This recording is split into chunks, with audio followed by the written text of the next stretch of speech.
जय हिंद दोस्तों। तो हमने अगले वीडियो में बात किया था ब्लड से संबंधित पॉइंट, जिसमें हमने ब्लड के बारे में बताया था। और आज हम पढ़ेंगे ब्लड का वर्गीकरण, है ना, कि ब्लड कितने प्रकार के होते हैं, ब्लड का सबसे बड़ा हिस्सा कौन सा होता है और वो कौन कौन से होते हैं। सबसे पहले हम बात कर ले, ब्लड को मुख्यतः दो भागों में बांटा गया है ना, प्लाज्मा और रुधिराणु या रक्त कण। प्लाज्मा हमारे शरीर के सबसे बड़ा भाग होता है जो 55 से 60% पाया जाता है, जिससे पहले वाले वीडियो में हमने बताया था। दूसरा, रुधिर में 40 से 45% रक्त कण अर्थात रुधिराणु होता है। प्लाज्मा की यदि हम बात कर लें ना, तो प्लाज्मा में मुख्यतः दो प्रकार के प्रोटीन पाए जाते हैं, जिसके बारे में आगे हम चर्चा करेंगे।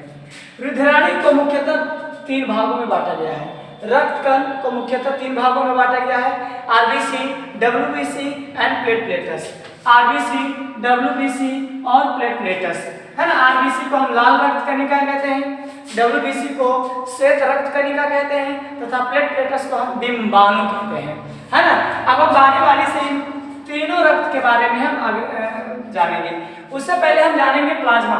तो प्लाज्मा एक प्रकार का प्लाज्मा रक्त के सबसे बड़ा भाग है, जिसकी मात्रा 55 से 60% हमारे शरीर में पाया जाता है। प्लाज्मा, है ना, ये हल्के पीले रंग के गाढ़े पदार्थ होते हैं, जिसमें लगभग 90% जल पाया जाता है। प्लाज्मा हमारे रक्त का सबसे बड़ा भाग है। प्लाज्मा में 90% जल पाए जाते हैं तथा शेष 10% प्रोटीन एवं कार्बोहाइड्रेट पाए जाते हैं, है ना, पाए जाते हैं। प्लाज्मा में 2 प्रकार के प्रोटीन पाए जाते हैं, पहला है फाइब्रोजेनिन तथा दूसरा प्रोथ्रोम्बिन।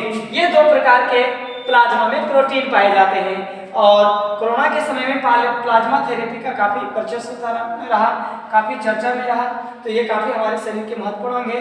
इसका एक स्क्रीनशॉट ले, फिर हम बात करेंगे रक्त कण के प्रकार के बारे में, आरबीसी के बारे में। ओके,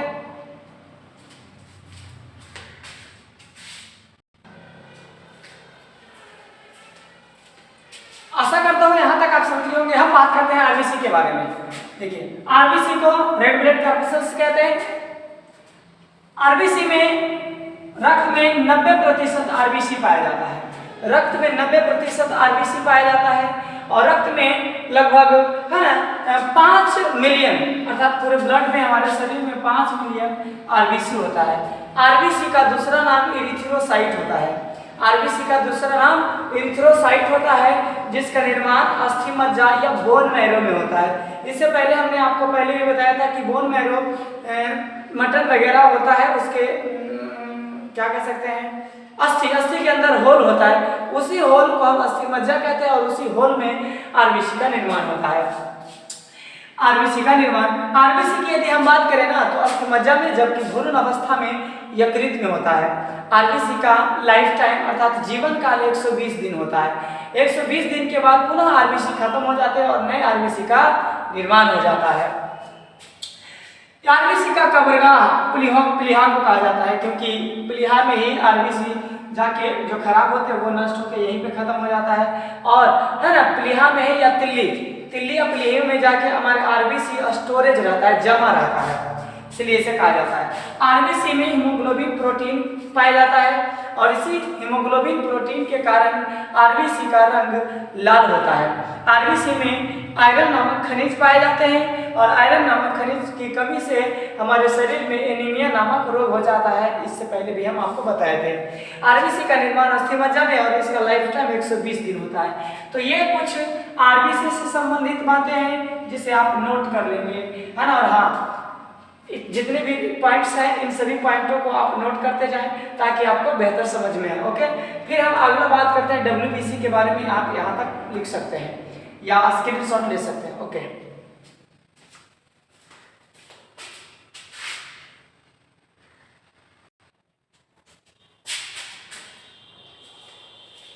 आशा करता हूँ यहाँ तक आप लिख लिए होंगे। अब हम बात करते हैं डब्ल्यूबीसी के बारे में, है ना।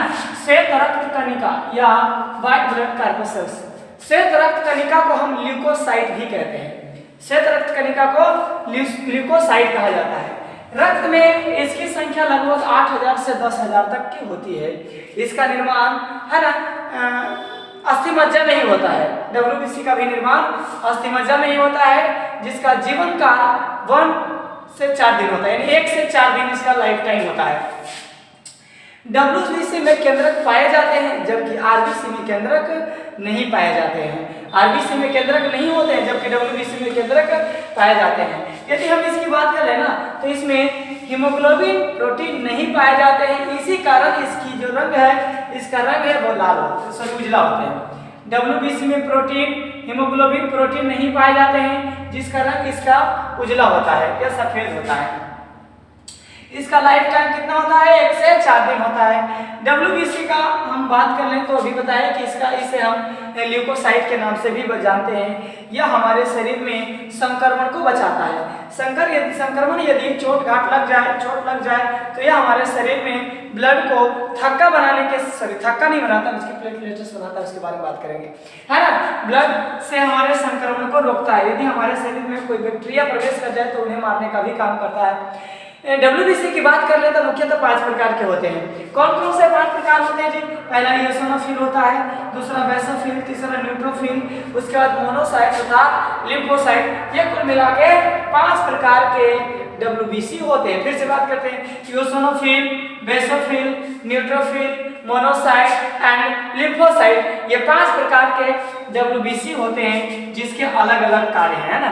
तो इन सब के बारे में हम अलग अलग से बता देंगे, क्या काम करता है ये, इसके क्या कार्य हमारे शरीर में, ये कौन से कार्य करता है, ये अलग से। तो आप इसका पहले स्क्रीनशॉट ले लें, क्योंकि वीडियो लंबा हो जाए, मैं इसलिए पहले लिख लेता हूँ ताकि आपको अच्छे तरीके से समझा दूँ। ओके, ठीक है।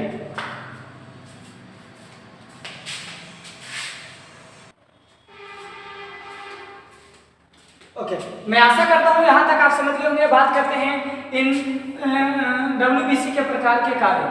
पहला तो होता है कि हमारे शरीर में ये डब्ल्यूबीसी के जो प्रकार है वो अलग अलग से हमारे शरीर की सुरक्षा करती है।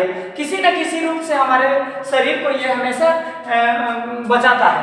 जैसे हम लिम्फोसाइट की बात कर लें तो लिम्फोसाइट हमारे शरीर में एंटीबायोटिक का निर्माण करता है, अर्थात हमारे शरीर के अंदर प्रतिरोधक क्षमता उत्पन्न करती है, जिससे हम रोगों से लड़ पाते हैं। नंबर दूसरा, लिम्फोसाइट में टी सेल तथा बी सेल पाई जाती है।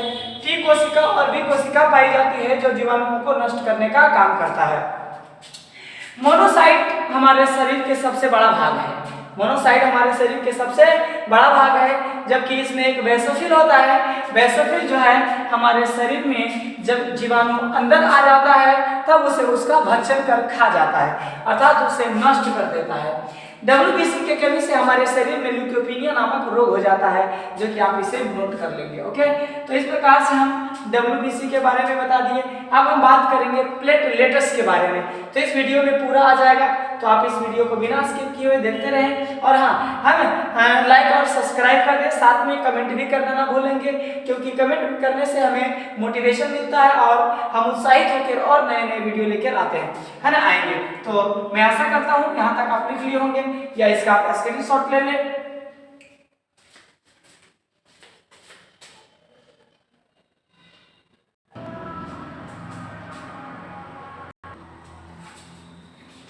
मैं आशा करता हूँ कि आप समझ गए होंगे। अब बात करते हैं हम प्लेटलेट्स के बारे में। ये बहुत ही छोटा पार्ट्स है, इसमें ज़्यादा कोई इम्पोर्टेंट टॉपिक्स नहीं है, लेकिन यह समझ लीजिए कि यह हमारे शरीर का एक महत्वपूर्ण रक्त का भाग है। रक्त का ये तीसरा भाग है, इसे हम थ्रोम्बोसाइट भी कहते हैं। प्लेटलेट्स को बिंबाणु या थ्रोम्बोसाइट कहते हैं। इसका दूसरा नाम थ्रोम्बोसाइट है। इसकी संख्या की यदि हम बात करें तो ये 2 लाख से 3 लाख होती है। इसकी संख्या 2 लाख से 3 लाख होती है। यह रक्त का सबसे महत्वपूर्ण अवयव है। इसका नाम प्रोथ्रोम्बोसाइट है। यह एक प्रकार के रंगहीन होते हैं। इसका जीवन काल 1 से 7 दिन होता है। इसका जीवन काल 1 से 7 दिन होता है। मलेरिया या डेंगू जैसे नामक रोग में हो जाने से इसकी संख्या लगभग 50,000 से भी कम हो जाती है। यह हमारे शरीर के सबसे महत्वपूर्ण कार्य करता है कि यह जब किसी समय शरीर के चोट या कट छट जाने के बाद यह हमारे ब्लड को थक्का बनाने का काम करता है।